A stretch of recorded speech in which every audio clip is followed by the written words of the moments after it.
Hi, I'm Darnell with Wave of Recipes, and this is my review of the Hamilton Beach Shore Crisp Air Fryer Toaster Oven with the Easy Reach door. So let's go ahead and get it unboxed. Alright, so everything is unboxed, and they give you basically a manual, but it is, I will say, a very compact manual. I mean, this piece of paper has like maybe 3 languages. I mean, this is the whole manual. That's it. And all this on the back is not English here. None of this on the back is English. Like just this section here, like these 2 sections and this little bit here are English. This is all warnings. This is warranty. So this section here are the instructions for the cooker. Not much as far as instructions for how to use the cooker, but Lord willing, by the time this video is done, all of you will know how to effectively use this cooker well. So I just want to go over the accessories that come with this cooker. It's got a bake pan here, and it's got a wire rack, and the wire rack kind of has hooks under the bottom, and I believe you should be able to, yeah, like this. Put the bake pan under there if you wanted to use that like that. But it also has an air fry basket, and that air fry basket goes right in the bake pan like that. When you're air frying, they tell you to use the bake pan with the air fry basket like this, and I guess you're supposed to put that on a rack and do your air frying like that. But I guess if you wanted to, you could try putting it under the wire rack and see how that works for you. But they tell you to use the air fry basket in the bake pan. And also inside of the cooker, there's the pull-out crumb tray here. So those are all the accessories that come with the cooker. And I'll show you the power cord now. This is the power cord. It's a 2-prong polarized power cord. The cooker is a 1400 watt cooker, so definitely not one of the higher end on wattage pull, but it is a smaller size cooker, so because of the smaller design, it may be able to work effectively with those 1400 watts. We will see in our testing how that goes. Now, something I wanted to point out, because they mention it multiple times in the manual, so when they mention it many times in such a small manual, I think they mean it. They mention that you should unplug the cooker when it's not in use. And even when they talk about starting up the use of a function, they mention first, plug the cooker in, as if they assume that you followed their instructions to unplug, and they tell you after everything's done with each function, unplug the cooker. So definitely make sure that you keep this unplugged when not in use. It doesn't have a clock or anything like that. It's not digital. So there's no reason not to unplug it when it's not in use. The dimensions of this cooker are 9.4 inches in height, 18.7 inches in width, and 15.4 inches in depth. And we'll also do some independent measurements of that to check that ourselves. Also, it says that the cooker in the manual, they say, well, not in the manual, on the website they say that the cooker can hold 6 slices of toast, a 12-inch pizza, or a 9x11 pan. So that's basically what it can hold, and we'll do some measurements of the inside later. And I want to also mention that they mention that the cooker has temperature ranges on the dial here. It has shown like numerical values for temperature of between 150 degrees Fahrenheit to 450 degrees Fahrenheit. But it also has a minimum setting that I'll show you in a closer up view.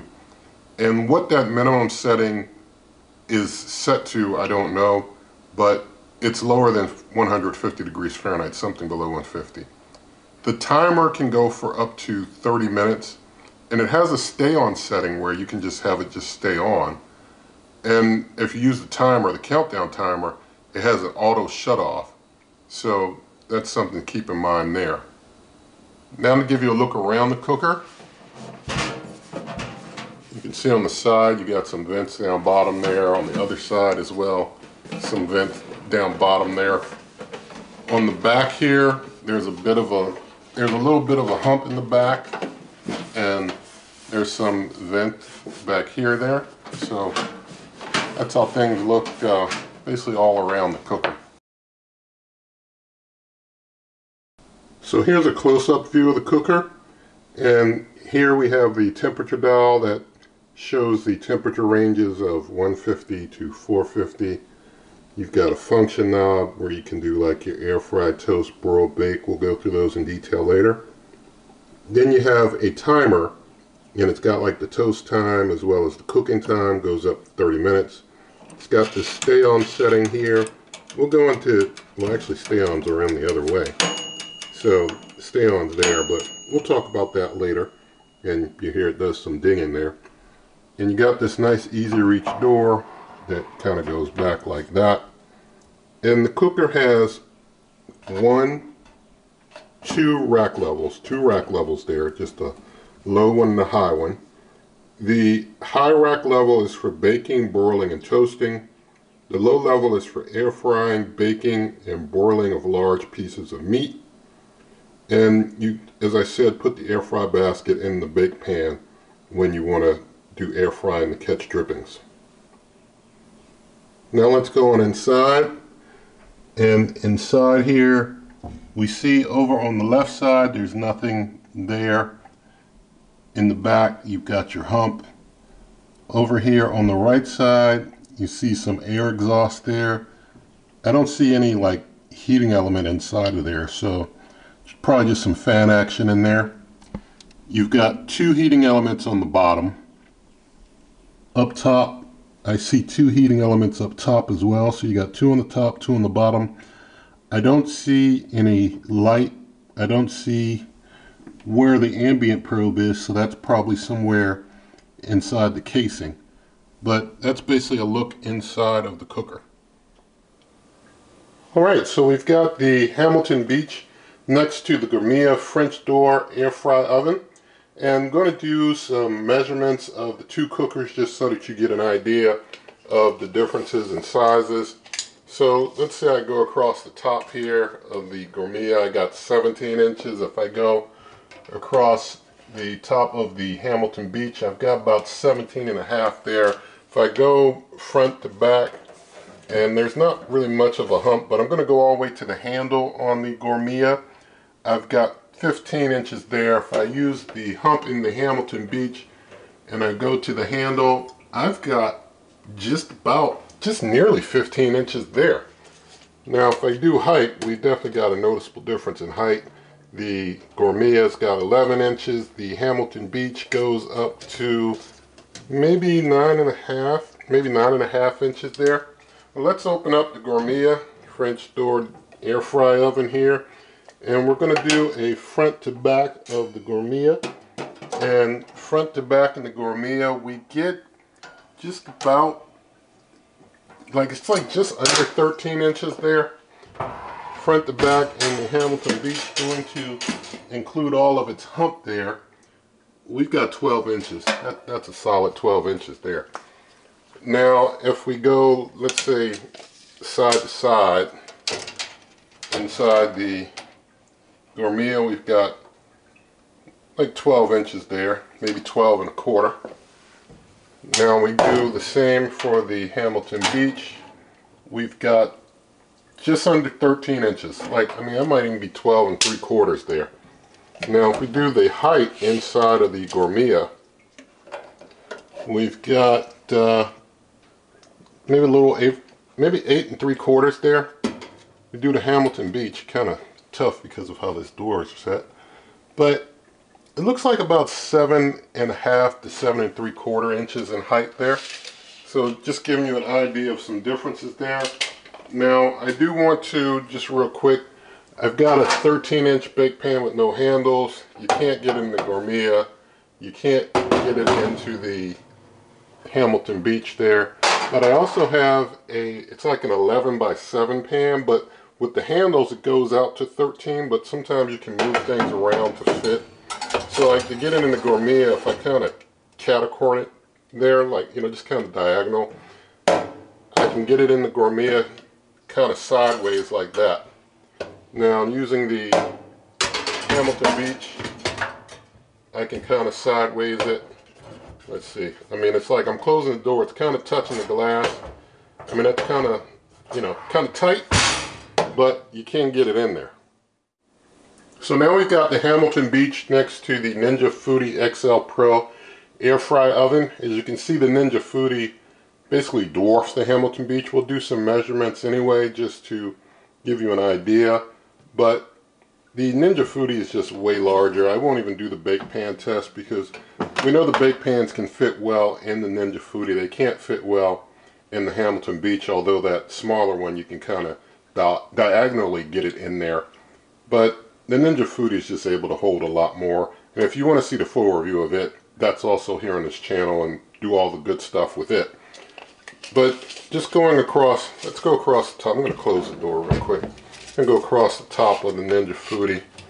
You can see we've got about 17 inches there. Hamilton Beach, we got about 17 and a half there.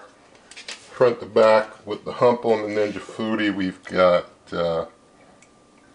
about 19 and a half. Hamilton Beach, we got, let's see, looks like about 15 and a half. Yeah, about 15 and a half there. On height, where we have a major difference, Ninja Foodi stacks up to almost 13 inches. Hamilton Beach is at, have to kind of get down to see myself, about 9.5 inches. Ninja Foodi, mine is one of the first off the line with fan guard. They don't make them like this anymore. And it's got 12 inches front to back. The Hamilton Beach, we'll just do that again from its hump in the back. You got 12 inches when you include that hump. You go side to side, the Ninja Foodi, we've got about 14 and a quarter. Side to side, and that Hamilton Beach is about 12 and 3/4 there. Top to bottom interior in the Ninja Foodi, got about a little over 10 inches. Inside the Hamilton Beach, let's see, it's like, it's kind of hard to tell. Sorry if my head's in the way, but I'm trying to get a good vantage point. It might be under 7. Yeah, I think it's like maybe 6.5 under 7 when I actually square up with the tape measure there. So that gives you an idea of the different sizes. Now let's do a 5-pound chicken test, see if it'll fit in this Hamilton Beach. I've got the rack on the low rack level, got the bake pan in there because you'd obviously cook your chicken on something. So 5-pound chicken, I mean, it's barely, you can see it's barely fit in there. It's kind of close, but it does fit. It does fit. I mean, all the same, it's really tight as far as top to bottom is concerned, but it does fit. You can close it on up in there and you can try and see what you get. I mean, it does fit. This chicken is fully frozen. I won't be cooking it in this video, but I will have other test cooks coming up. Now I'm going to do the initial plug-in of the cooker, and when you plug it in, there's basically nothing. It's not digital, nothing lights up, no, you know, type of display action there. And with that, there's no need for things like a toast time check or cold and hot time check on toast or memory checks or anything like that, because everything is all manual.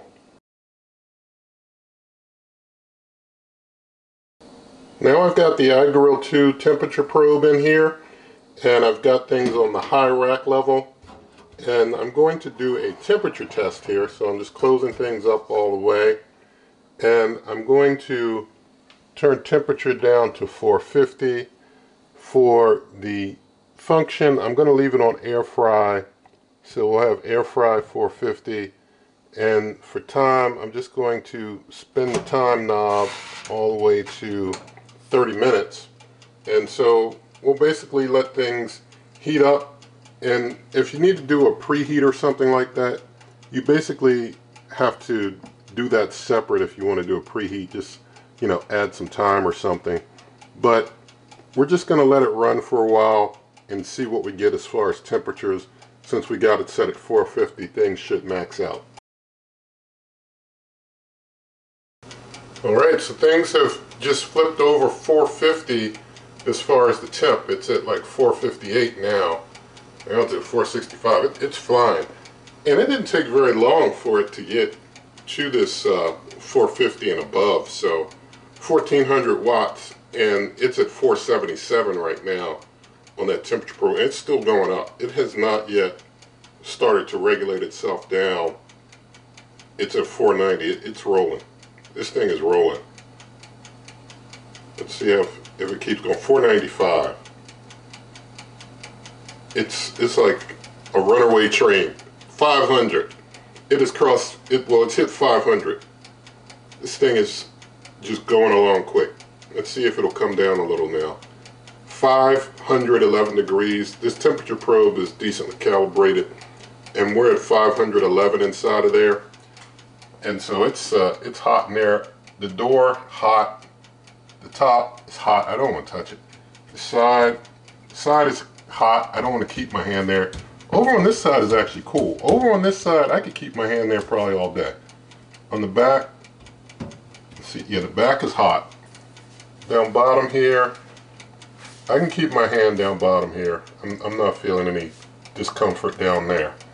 So most of it's hot except for over on this side there. And down bottom here, I'm not feeling anything that makes me uncomfortable.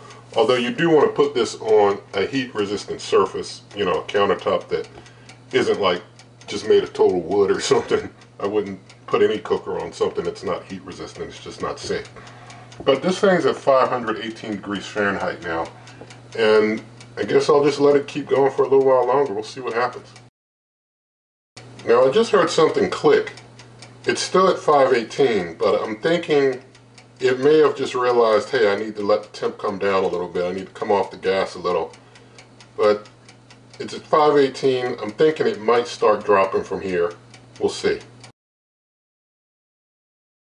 Alright, the temp just went down to 511 degrees.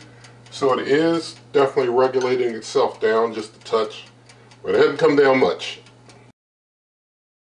Now it's down to 500, so it is still continuing to come down. We'll see, you know, what happens, and we'll just let it run for a little longer.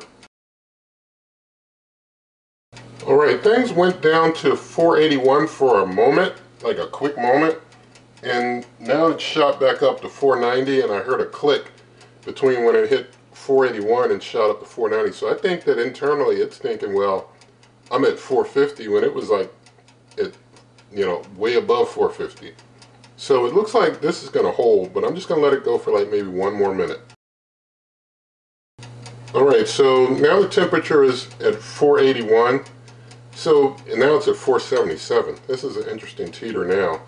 But I think overall what we can get from this is that the cooker stays well above 450 when you max it out. And it's just going to stay there.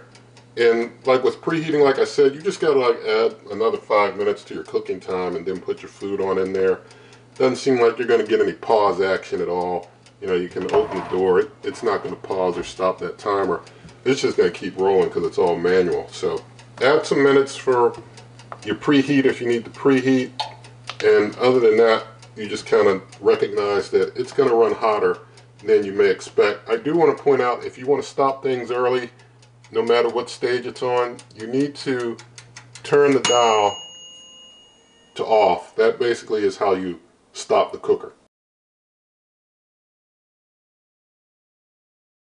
So now I'm going to talk to you about the different functions of the cooker. For the air fry mode, which we are presently on, they say something on the website and they make a note of it that is pretty clear. They say air fry feature may require more cooking time than standalone air fryer. So they're letting you know, this isn't like your basket air fryers. It's an air fry oven. It might take a little bit longer if you're expecting it to go as quick as your basket air fryer. But we do see from temperature it can get pretty hot. It's got the side fan, so it should be able to function in the air fry capacity. And like I told you earlier, you want to use that air fry basket in the bake pan on that low rack level. And so you just basically set your temperature, have it on air fry, set your time. If you want stay on, you got to hold both of these buttons and go over to stay on, and you just leave it like that, and then it's on stay on. And then you can, when you're done with stay on, just switch it back to stop it. And so you got your choice of up to 30 minutes on the automated timer, or if you need more than 30 minutes, you can use stay on, but you just got to remember to come back because it's not going to stop until you stop it. Now with the bake mode, you just basically turn the knob, function knob over the bake. You got your temperature, you set your time the same way, and you want to add like 5 minutes for preheat, so you just let it run for 5 minutes before you put your food in. And with bake, you can use either the top or the bottom rack level, your choice. Next, I'm going to talk about the broil mode.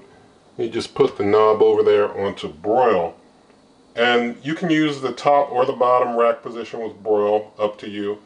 And just like with the others, you set your temperature and your time and your, that's all you do for broil. And they do say on the temperature knob that broil and toast are at 450. So basically when you're doing broil or toast, you want to have temperature at the highest of 450 because those are the proper functions for broil. We've already covered broil. And so over here on toast, basically you just select your toast function, and you got different shades here of like the dark or the not so dark. It's just a different, can give you a different amount of time, you know, how dark you want it. And so then you can just shut it down when you're done. And they also make sure to mention that with any of the cooking functions that you use, you may need to rotate your food or move it around as needed during the cook. So you just basically do that as you see fit during the cook. So I've got myself some of my almond flour whole wheat bread here. If you're curious how that's made, there's a whole video of how that's made here on the channel. But I'm going to take 2 slices. I've got things on the high rack level, putting them on in there and closing up. And we've got things for temperature set to the highest setting, which is for toast. Got it on the toast setting. Going to turn the darkness like just below super dark. So it's just below super dark. I'm not sure how much time that is, but we'll let this go ahead and cook up and we'll see how well it cooks. Almond flour whole wheat bread takes a bit more to toast than regular white bread. I don't eat regular white bread, so I don't do it in my videos. But we will see what it does to this almond flour whole wheat bread with that setting.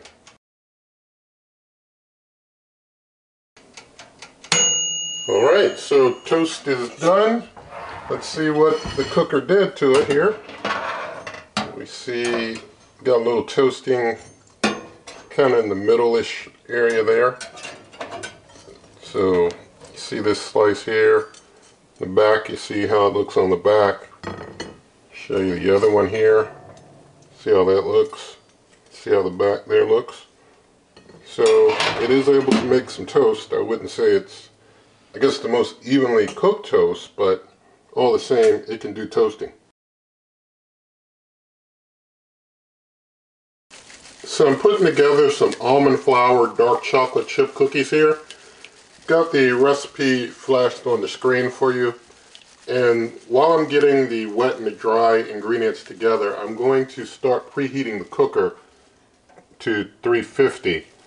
So it's already a little warm, so it shouldn't take very long. So I'm just going to turn it to like 25 minutes. It's about 25 minutes there. And usually these take between 17 and 20 minutes to cook. So I'm just going to finish getting the ingredients together. Then I'm going to get my cookies on the bake pan, which I've sprayed with some extra light olive oil. And then we'll get them on into the cooker. Alright, so things are pretty well preheated, I believe. Got about 20 minutes left on the clock. Got my cookies all laid out. I'm going to stick them in. I'm using the higher rack level. I'm thinking that might be better for these cookies so that the bottoms don't get overcooked too quick. Because I noticed with that toast, things got cooked pretty quick on the bottom, or more on the bottom than on the top. So I figured putting it up a little higher like I did with the toast is probably better off than putting it lower, closer to that lower heating element and getting the tops cooked faster even. But we'll go ahead and just let this cook for a while and I'll bring you back.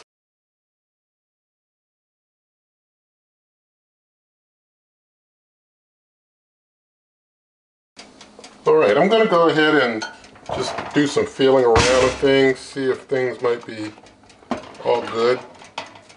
No, definitely too mushy. And that chocolate chip was hot. Wow. Okay, gotta let them cook for a little while longer. I'm going to do another quick field test, and I will say when you're doing a field test on chocolate chip cookies, try not to touch chocolate chip, you might burn your finger. But I didn't really hurt my finger, not really. Alright, I think they're good. I think they're good. So I'm going to stop the cook there, and you can see my cookies there. They look pretty good. Just going to set those on this cooling rack, let them cool down, and then, you know, we'll get one off for like a taste test or something. Alright, so I gave them time to cool, and I started doing a taste test, but I didn't have the video recorder going. So they turned out good. You can see they're cooked all the way through. Let me see if I can pick up one for you. You can see the bottom and the top. That one I kind of broke apart a little bit.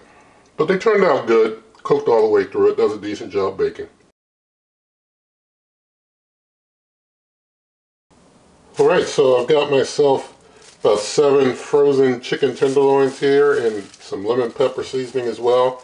And I've got some extra light olive oil down there in the bowl. And I'm just going to get these oiled up and then season them up with the lemon pepper seasoning. And then I'm going to get them into the cooker. I've got the air fry basket here with the bake pan, and I've already got the rack on the lower rack level there. We'll do a little bit of air frying of these and see how they turn out. So I'm just going to go ahead and get them seasoned up now, and then I'll get them into the air fry basket. Now that I got things all seasoned up, I've got the temp on 450. I'm going to back that up to 400 and even 400. And I'm going to switch things over to the air fry setting. And for time, I'm going to set the time on out to like 30 minutes, and Lord willing won't need 30, but just going to set it out that long anyway. Things are totally cool in the cooker, so not preheating. I'm just going to go ahead and turn the time up.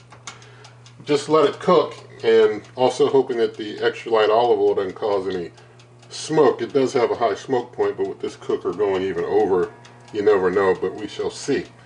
And so I'll bring you back in a bit, but for now we'll just let things cook.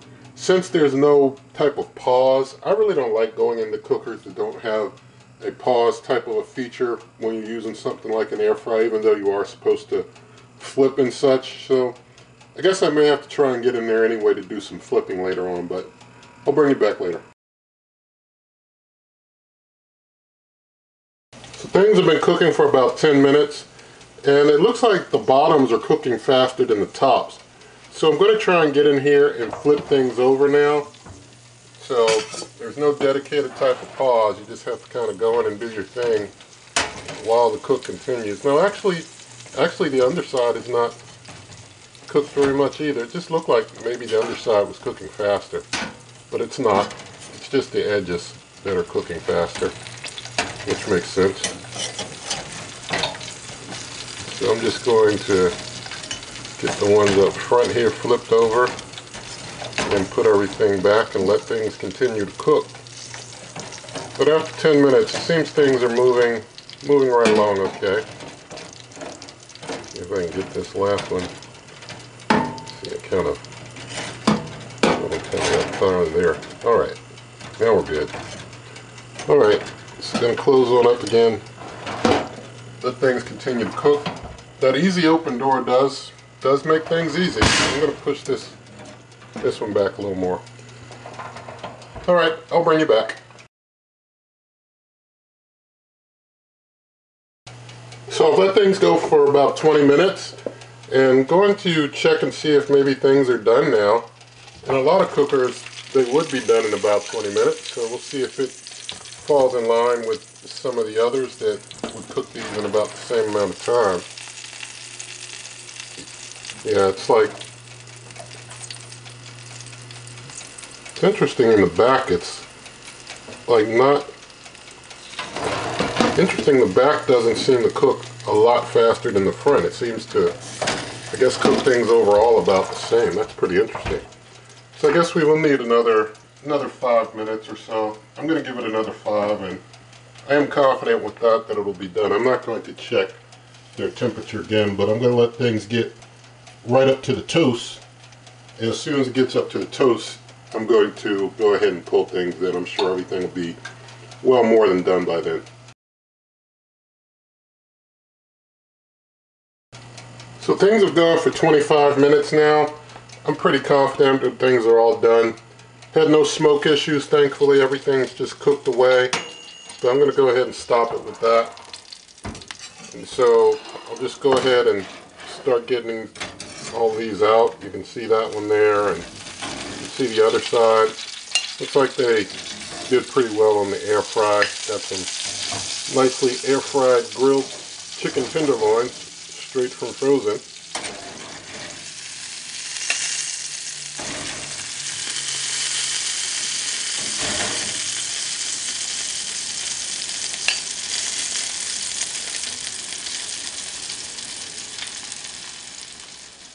Now while those cool down a little, I'm going to talk to you about cleaning the cooker some.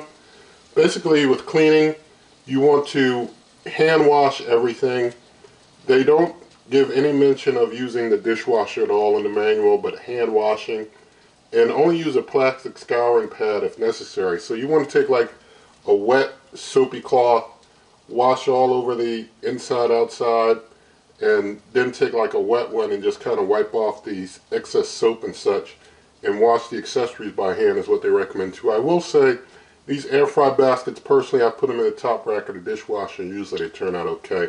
I just knock the excess off of them first, but everything else I do plan to always wash by hand.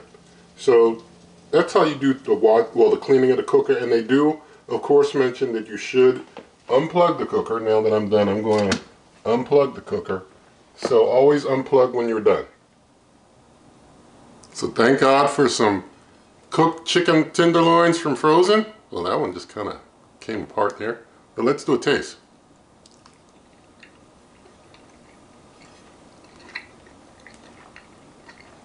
Just making sure it's fully cooked in there. Just making sure. So, fully cooked them. Does take maybe another 5 minutes, but all good all the same. So just finishing. Had a little bit still in there I had to finish. But basically, let me tell you about the warranty with this cooker. It's a 1-year warranty, and you have to pay to ship it back if you have problems. So keep that in mind. Now, I do hope that you enjoyed this review. The cooker seems to do some pretty decent work for a little cooker there, which is 1400 watts. It gets the job done. And so, if you did like this video, please do give it a thumbs up. In the video description, there are lots of ways to help the channel, such as my cookbook, memberships, merch, donations. Referral link will be there for the cooker. Link to my Amazon shop. Pay the same price. Help the channel. And so that's all good because nothing in this video is sponsored at all. And so, in addition to that thumbs up, share the video with a friend. Leave your comments. Subscribe to the channel. Hit that notification icon. And good eating.